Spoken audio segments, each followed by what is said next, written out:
How's it going? Today I'm going to show you how I assembled this floating bed frame.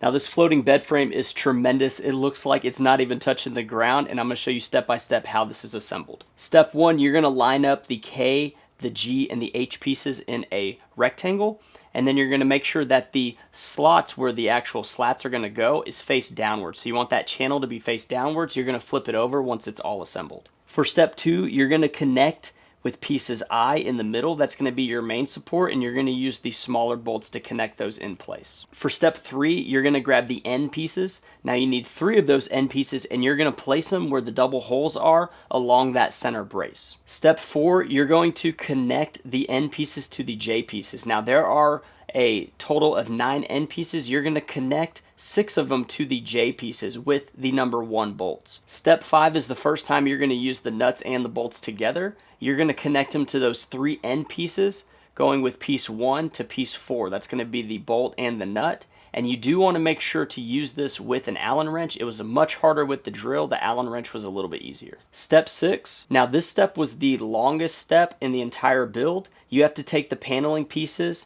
A, B, C, D, E, and F, and you actually have to push those up against the frame that we've been building, and you connect them with the number 2 bolts. Now there's 28 of the number 2 bolts, and it does take a little bit of effort. I found it easier to use a power drill on the middle bolts for those sections, and then on the ones that are in the corners, it was a little bit easier to use the Allen wrench. Step 7 is going to be putting the LED strip lights along the Velcro.